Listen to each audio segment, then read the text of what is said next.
Alors aujourd'hui, visite dans le vignoble des Barolo, qui est un des plus beaux vignobles du monde. Barolo, c'est une petite appellation qui est dans le Piémont, autour de la ville d'Alba, à l'est de Turin. Deux vignobles se côtoient. D'un côté de chaque, en fait, de cette jolie ville d'Alba, vous avez les Barbaresco à l'est, avec des vins plutôt assez puissants, avec un caractère épicé assez affirmé. Et de l'autre côté, le Barolo, qui va être vraiment dans le registre sur de la finesse, toujours sur de la puissance et de la générosité, des vins de patience, des vins qui demandent un petit peu à attendre pour vous régaler et vous révéler tout leur potentiel. Alors ici dans le Piémont, le cépage roi, c'est le Nebbiolo, qui est un merveilleux cépage qui donne des vins pleins de finesse et plein d'élégance. Pour des amateurs de vin, je vous invite vraiment à venir découvrir ces paysages magiques, parce que vous avez ces vallons, vous avez ces merveilleux coteaux baignés par la vigne, le soleil, ces jolis villages perchés autour. Là, juste derrière moi, vous avez le village de la Mora, qui est un des beaux villages parmi l'appellation Barolo. Donc à ne pas rater et à venir découvrir sans faute et sans tarder.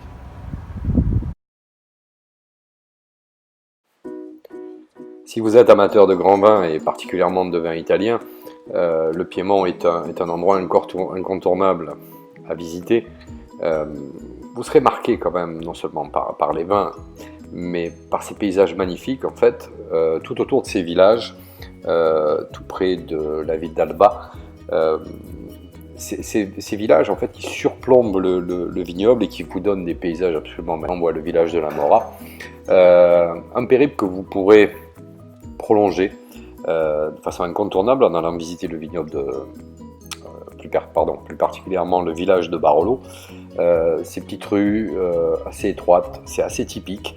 On vient de voir le château, ça c'est l'Odoteca, petite cave à vin avec un très joli musée des tire-bouchons que je vous invite à aller découvrir. Le château qui surplombe le vignoble, un endroit un peu hors du temps et assez exceptionnel. Qui invite un petit peu à la tranquillité et un petit peu à la réflexion sur le caractère historique du vignoble. Je vous disais, des paysages à couper le souffle. Donc le petit village de Barolo, alors c'est toujours assez rigolo de se rendre compte de la taille d'un village par rapport à sa notoriété. Donc vous sillonnez un peu au gré des rues du village pour aller jusqu'au château.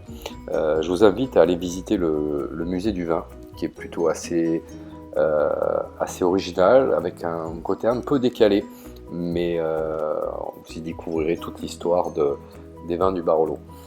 Une autre étape, chez certains vignerons qui sont vraiment des grands artistes. Alors moi, pour ma part, cette année, je suis allé voir Giovanni Rosso, qui est un des très très bons viticulteurs. On est sur le village de Serralunga, c'est la partie ouest des crus du Barolo. Alors c'est marrant parce que c'est des vignerons, moi je suis assez partagé, ils ont une partie de la culture un peu bourguignonne que l'on connaît en France, et un peu le savoir-faire et la réflexion des vins du Rhône Nord, avec toujours ces vins assez généreux, ce caractère assez épicé, et puis cette finesse qu'on va retrouver dans les vins bourguignons. Des beaux vignerons vraiment avec une passion incroyable, une histoire incroyable d'ailleurs.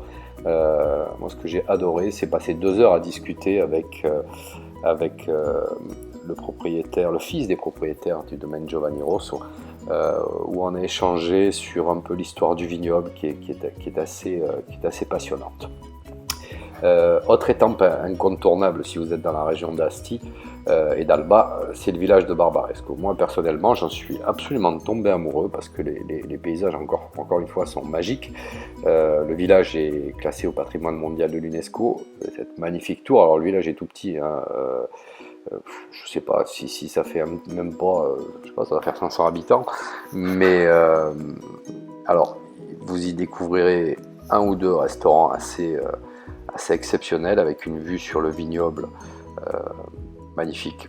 C'est un endroit un peu hors du temps, et puis vous découvrirez aussi les vins du Barbaresco, souvent un petit peu plus puissants, avec une trame à la fois plus généreuse que les Barolo, avec des notes un peu plus fumées, un caractère un peu épicé.